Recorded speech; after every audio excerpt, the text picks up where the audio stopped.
1989 release ചെയ്ത ഒരു വടക്കൻ വീരഗാഥ എന്ന ചിത്രം ഇന്ന് വീണ്ടും റിലീസ് ചെയ്തിരിക്കുകയാണ്. ഇന്ന് ഫസ്റ്റ് ഷോ തന്നെ ഞാൻ ഒരു വടക്കൻ വീരഗാഥ എന്ന ചിത്രം കാണാമെന്ന് കരുതി. അങ്ങനെ ഞാനിപ്പോൾ സിനിമ കണ്ട് വന്നതേ ഉള്ളൂ. 1989 ഞാൻ 10ാം ക്ലാസ്സിൽ പഠിച്ചിരുന്ന സമയം, 10ാം ക്ലാസ്സിലെ പരീക്ഷ മാർച്ച് മാസത്തിൽ കഴിയുന്നു.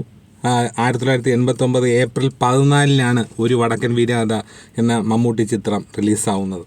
അന്ന് തിരുവനന്തപുരത്ത്, അന്ന് 15 വയസ്സുള്ള ഞാൻ തിരുവനന്തപുരത്തുള്ള കൃപ തിയേറ്ററിൽ ഞാൻ എൻ്റെ സുഹൃത്തുക്കൾക്കൊപ്പം, അതായത് 10ാം ക്ലാസ്സിലെ പരീക്ഷയൊക്കെ കഴിഞ്ഞാൽ ഫ്രീ ആയിട്ട് നിൽക്കുന്ന സമയത്ത് എൻ്റെ സുഹൃത്തുക്കൾക്കൊപ്പം തിരുവനന്തപുരം കൃപ തിയേറ്ററിൽ നിന്നാണ് ഞാനൊരു വടക്കൻ വീരഗാഥ എന്ന ചിത്രം കാണുന്നത്. അന്ന് എനിക്ക് ഓർമ്മയുണ്ട്, ഒരു വടക്കൻ വീരഗാഥ കാണാനായി കൃപ തിയേറ്ററിൽ പോയപ്പോൾ, കൃപ തിയേറ്ററിൽ അന്ന് ബാൽക്കണി 7 രൂപയായിരുന്നു.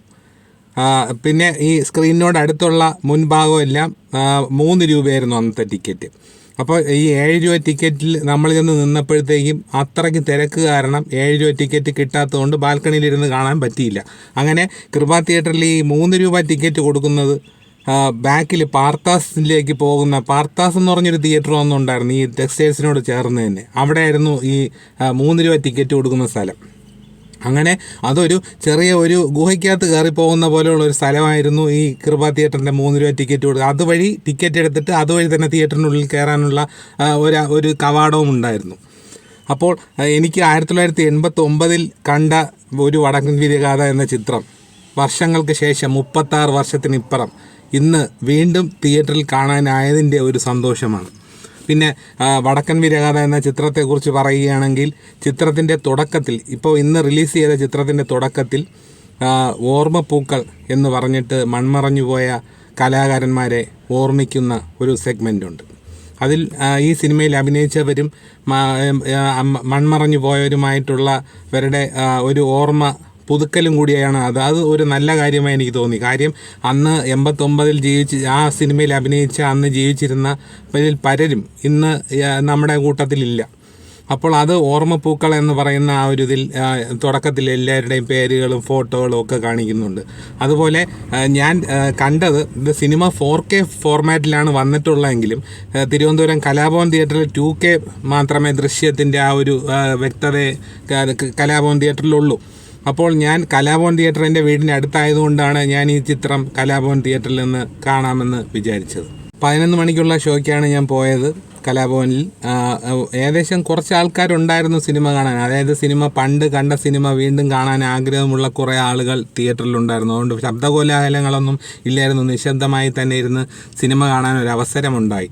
അതുപോലെ ഇതുപോലെ ഒരുപാട് പ്രാവശ്യം ഈ ചിത്രം TV-യിലൊക്കെ വന്നിട്ടുണ്ടെങ്കിലും അന്ന് കൃപ തിയേറ്ററിൽ 89 കണ്ട ശേഷം സിനിമ ഒറ്റയിരുപ്പിൽ മുഴുവനായി കാണുന്നത് വർഷങ്ങൾക്ക് ശേഷം ഇപ്പോഴാണ്. അന്ന് ഞാൻ 10ാം ക്ലാസ് പരീക്ഷ കഴിഞ്ഞ് നിൽക്കുന്ന ഒരു വിദ്യാർത്ഥിയായിരുന്നെങ്കിൽ ഇന്ന് ഞാൻ വക്കീലായിട്ട് ഏകദേശം ഇപ്പം തന്നെ 25 കൊല്ലവും കഴിഞ്ഞിരിക്കുന്നു.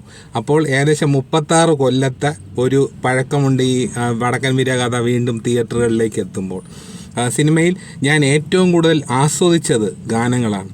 ബോംബെ രവിയുടെയും കൈതപ്രത്തിൻ്റെയും K. ജയകുമാറിൻ്റെയൊക്കെ വരികളും സംഗീതവും എല്ലാം കൂടെ ചേർന്ന് ഒരു കണ്ടിരിക്കുന്നവർക്കൊരു പാട്ട് എത്തിക്കൂടെ ഒരു പണ്ടത്തെക്കാൾ കൂടുതൽ നമുക്ക് കേൾക്കുമ്പോൾ ഒരു സുഖം ഉണ്ടാകുന്ന തരത്തിൽ, ഇൻസ്ട്രുമെൻസൊക്കെ വളരെ വ്യക്തതയോടുകൂടി കേൾക്കാൻ പറ്റുന്ന തരത്തിൽ, അത് കാര്യം ഡോൾബി അറ്റ്മോസ് മിക്സ് ചെയ്താണ് ചിത്രം വന്നിരിക്കുന്നത്.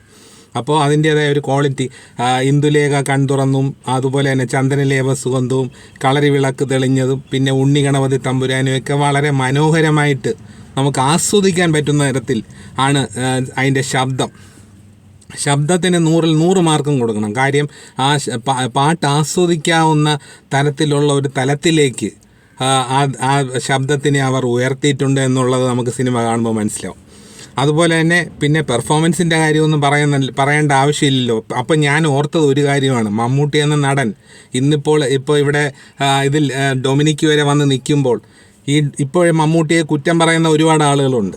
എങ്ങനെയാണ് മമ്മൂട്ടി അവിടെ നിന്ന് ഇന്നത്തെ ലെവലിലേക്ക് എത്തിയത് എന്നുള്ളതിലേക്ക് ഒരു തിരിഞ്ഞുനോട്ടവും കൂടെയാണ് ഈ ഒരു വടക്കൻ വീരഗാഥയുടെ റിലീസ്. അദ്ദേഹത്തിൻ്റെ അന്ന് 1989 പെർഫോമൻസ് കാണുമ്പോൾ അവിടെ നിന്ന് അദ്ദേഹം എത്ര ദൂരം സഞ്ചരിച്ചിട്ടാണ് ഇവിടെ ഇന്നത്തെ ഈ ലെവലിലേക്ക് എത്തിയത് എന്ന് ഞാൻ ഒരു നിമിഷം ഒന്ന് ആലോചിച്ചു പോയി. കാര്യം അദ്ദേഹത്തിൻ്റെ അന്നത്തെ ആ ഒരു പെർഫോമൻസ് ഇന്നത്തെ തലമുറയ്ക്ക് കാണാൻ, അത് തിയേറ്ററിലാവുമ്പോൾ കുറേ കൂടെ നമുക്കത് വളരെ പ്രൊജക്റ്റഡായിട്ട് നമുക്ക് കാണാൻ പറ്റുമല്ലോ. അപ്പോൾ അത് കാണാനും കൂടി ഒരു അവസരമാണിത്. അതുകൊണ്ട് ഈ ഒരു വടക്കൻ വീരഗാഥ എന്ന ചിത്രം വീണ്ടും തിയേറ്ററിലേക്ക് വരുമ്പോൾ അത് കാണുവാൻ ഒരു അവസരം നമുക്ക് കിട്ടുമ്പോൾ അത് ഒരു ടൈംലെസ് ക്ലാസിക്കാണ്. നാഷണൽ ഫിലിം ആർക്കൈവ്സിൽ നിന്നുള്ള പ്രിൻ്റ് വരെ അവൈൽ ചെയ്തിട്ടാണ് അവർ ഈ സിനിമ പുതിയ ഒരു 4K സാങ്കേതിക വിദ്യയിൽ കൊണ്ടുവരാൻ അവർക്ക് കഴിഞ്ഞതെന്നൊക്കെ എനിക്ക് ഇതിലൂടെ മാധ്യമങ്ങളിലൂടെ അറിയാൻ കഴിഞ്ഞു.